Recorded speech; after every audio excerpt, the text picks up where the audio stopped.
ममलकत फारूक हबीब ने हमें ज्वाइन किया। फारूक साहब, बहुत शुक्रिया आपके कीमती वक्त का। सर, अहम डेवलपमेंट सामने आई। इससे पहले वज़ीर आज़म ने मुतादिद बार कहा कि वज़ीर आला ही रहेंगे। अब ऐसा क्या हुआ कि इस्तीफा दे दिया गया? देखिए, बुनियादी तौर के ऊपर हमने आपको पहले अर्ज किया था कि ये अदम एतमाद भी नाकाम होगी और अपोजिशन जो तीनों का टोला है जो चोरों का, इनको सरप्राइज मिलेगा। तो ये भी पहला सरप्राइज उनको जो है वो मिल गया है और काफ लीग ने वज़ीर आज़म के ऊपर एतमाद का इजहार किया है और चौधरी परवेज इलाही ने वज़ीर आज़म इमरान खान की हमायत का ऐलान किया है। वज़ीर आज़म उस्मान बुज़दार ने अपना इस्तीफा वज़ीर आज़म को पेश कर दिया है और चौधरी परवेज इलाही जो है वो पंजाब के अगले नए वज़ीर आज़म होंगे, उनको नामजद कर दिया गया। अच्छा फारूक हबीब साहब, ये भी बताइएगा, अपोजिशन बड़ी कॉन्फिडेंट नजर आ रही थी, इस फैसले से कितना बड़ा धचका लगेगा अपोजिशन को? अपोजिशन तो फारिग हो गई, अपोजिशन के पल्ले क्या रह गया? अपोजिशन पहले भी 3.5 साल नाकाम होती आई है, अभी नाकाम होगी। लेकिन फारूक हबीब साहब, बिलावल भुट्टो ज़रदारी बड़ा कॉन्फिडेंट नजर आ रहे हैं। वो कह रहे हैं कि खान साहब के बचने का कोई रास्ता है ही नहीं और हुकूमती तो जो तर्जुमान है उन पर भी तनकीद की। वो कहते हैं कि हुकूमती तर्जुमान जो है वो जाते जाते झूठ बोल रहे हैं।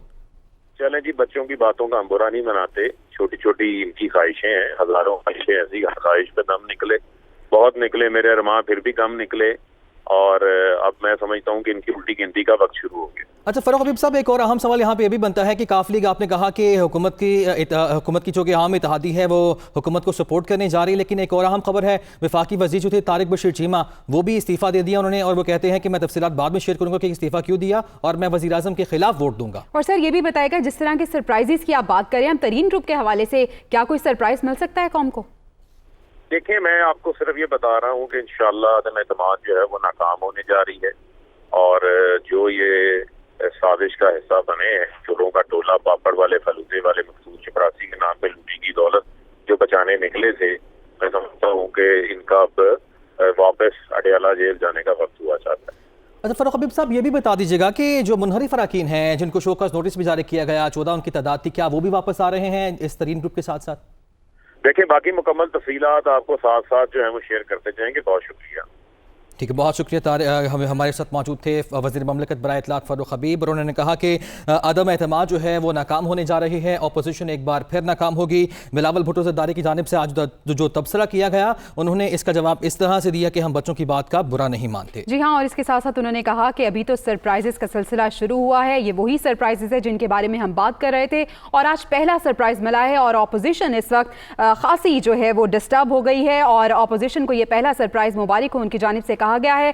आपको बताएं कि वज़ीर ममलकत फारूक हबीब की जानिब से ट्वीट किया गया था और उन्होंने कहा था कि मुलाकात जो हुई है वज़ीर आज़म इमरान खान की, इसमें तमाम मामला तय पा गए हैं। चौधरी परवेज इलाही से वज़ीर आला पंजाब उस्मान बुज़दार ने भी वज़ीर आज़म को इस्तीफा पेश कर दिया है। तो ये अहम डेवलपमेंट्स हुई हैं। सियासी सूरत हाल जो है वो लम्हा ब लम्हा तब्दील होती नजर आ रही है। वज़ीर आज़म ने चौधरी परवेज इलाही को वज़ीर आला नामजद करने का फैसला कर लिया है और इसके साथ साथ आपको ये भी बताएं कि वज़ीर आला पंजाब उस्मान बुज़दार ने भी अपना इस्तीफा पेश कर दिया है। एक और अहम डेवलपमेंट ये हुई है कि वफाकी वजीर तारिक बशीर चीमा ने भी काबीना से इस्तीफा दे दिया है। उन्होंने कहा है कि मैंने वजारत से इस्तीफा दे दिया है, इमरान खान के खिलाफ वोट दूंगा। कुछ देर में वो तफसीली फैसला भी जारी करेंगे। तो लम्हा ब लम्हा सूरत हाल तब्दील होती नजर आ रही है। यानी सरप्राइजेस मिलते जा रहे हैं, कौम को भी, अपोजिशन को भी और बाज़ औक़ात गवर्नमेंट को भी सरप्राइजेस मिल रहे हैं। अगर अपोजिशन की बात की जाए तो अपोजिशन बड़ी कॉन्फिडेंट दिखाई देती है। चंद लम्हों पहले बिलावल भुट्टो ज़रदारी ने मीडिया से गुफ्तगू की, उन्होंने कहा कि खान साहब के बचने का कोई रास्ता नहीं है। लेकिन जब दूसरी जानिब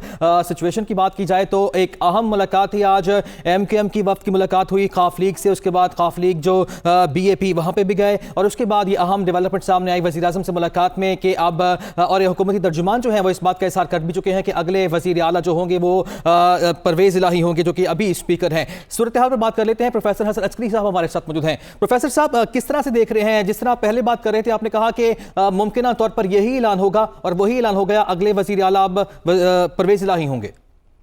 जी बिल्कुल, क्योंकि उस्मान बुज़दार साहब के इस्तीफे से हमें ये अंदाजा होता है कि इन्हीं लाइन पर काम हो रहा है और काफ लीग जिसके साथ PTI के साथ जाएगी अगर ये प्रपोजल थ्रू हो जाती है, जिसका कि हमें उम्मीद है कि ये प्रपोजल तकमील तक पहुंच जाएगी, तो इससे ये होगा कि हुकूमत के खिलाफ जो वोट ऑफ नो कॉन्फिडेंस है उससे हुकूमत को बचने के इम्कानात जो है ना बढ़ जाते हैं।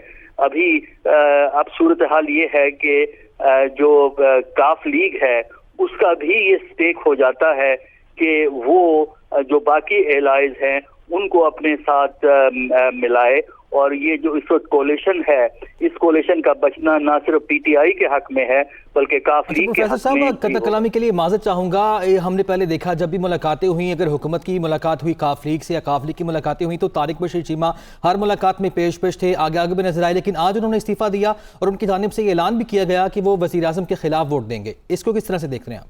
देखिए, इसको आप काफ लीग के अंदर की सियासत के हवाले से देखिए। इसमें जाहिर है कि पीटीआई का तो कोई रोल हमें नजर नहीं आता, वो उनका ताल्लुक काफ लीग से है और ये मामला ऐसा है जिसको काफ लीग वाले परवेज इलाही और दूसरे लीडरान जो हैं इसको तय करेंगे। अगर उनकी नाराजगी है तो उनकी नाराजगी काफ लीग की क़यादत से होगी, क्योंकि वो काफ लीग को रिप्रेजेंट करते थे, जाती हैसियत में वो मिनिस्टर नहीं थे। अच्छा हसन अस्करी साहब, ये भी बताएगा कि हमने देखा कि कोई भी पार्टी जब कमज़ोर होती नज़र आती है तो उसके अपने ही अरकान उसे छोड़ने लगते हैं, लेकिन जैसे ही पार्टी की पोजीशन मजबूत होती है तो जो अरकान गए होते हैं वो भी सोचने पे मजबूर हो जाते हैं। तो अब जो मुनहरिफ अरकान है, क्या ये पूरी जो सिचुएशन है इससे कोई असर पड़ेगा उन पर? देखिए, इस सारी सिचुएशन का सियासत पे तो असर पड़ेगा। उसमें सियासत में इस वक्त एक प्लेयर वो हैं जो पीटीआई में शामिल हुए थे 2018 में और अब पीटीआई की जगह दूसरी तरफ चले गए, उधर ही वोट देने का इशारा उन्होंने माजी में यानी पिछले हफ्ते दिया है। अब वो इस सिचुएशन को रिव्यू करेंगे, लेकिन ये नहीं कह सकते कि वो वापस आएंगे। इसके लिए अभी एक हफ्ता और तकरीबन एक हफ्ता मौजूद है वोटिंग के अंदर, तो इस दौरान कोशिश होगी कि इन मेंबरान को भी किसी तरह शामिल किया जाए। इसमें काफ लीग या दूसरे साथी भी हिस्सा ले सकते हैं। ठीक है, खावर घुम्मा ने भी हमें ज्वाइन किया है। खावर, किस तरह से देख रहे हैं अहम डेवलपमेंट्स लम्हा बलम्हा सामने आ रही हैं? यानी ये जो अहम ये 3 दिन हैं इसमें हर सेकंड जो है वो नई डेवलपमेंट्स नजर आ रही हैं, किस तरह से देख रहे हैं आप इन्हें? देखिए जी, अभी थोड़ी देर पहले जो आपसे बात हो रही थी, मैं यही कह रहा था कि ये जो मीटिंग है इसकी जो फाइनल फैसला होगा, इसके बाद जो चीजें बाहर निकलेंगी वो बड़ी अहमियत की हामिल होंगी। और जाहिर है चौधरी परवेज इलाही साहब अगर बनी गाला चल के गए तो इसका मतलब है कुछ काम हो गया था। अब हमें इंतजार है जो फॉर्मली काफ लीग की तरफ से उनकी एक प्रेस स्टेटमेंट का कि वो अब इस मुलाकात के हवाले से क्या कहते हैं, क्योंकि हुकूमती सतह से अगर उनके वजीर ये बात बयान कर रहे हैं, वो तस्वीर भी उन्होंने शेयर कर दी है, सारा कुछ ये बता रहे हैं कि हमारे सारे के सारे मामला तय हो गए हैं और उस एग्रीमेंट के तहत जो वज़ीर आला जो पंजाब है उनसे इस्तीफा भी ले लिया गया है, नॉमिनेशन भी उन्होंने कर दी है फॉर्मली चौधरी परवेज इलाही साहब की। लिहाजा एक तरफ से तो पूरे की पूरी अब हाँ हो गई है। अब दूसरी तरफ से काफ लीग में जाहिर है उनके साथ एमकेएम राब्ते में है, उनके साथ बाप राब्ते में है। हमारी इत्तलात के मुताबिक काफी ज्यादा जो मामला उनके साथ ऑलरेडी तय हो चुके हुए हैं और अब जो फाइनली यही होगा कि वो सारे इकट्ठे होकर एक ऐलान एक्सपेक्टेड है। अगर खबर एक और नुक्ता है इस ऐलान में, क्योंकि मैंने अभी यही सवाल पूछा था हसन अस्करी साहब से कि जो तारिक बशीर चीमा है उन्होंने इस्तीफा दे दिया और उन्होंने ये ऐलान भी कर दिया कि वो वज़ीर आज़म इमरान खान के खिलाफ वोट देंगे। नहीं, जो इत्तेहादी थे एक उनके अब 2 वोट जाएंगे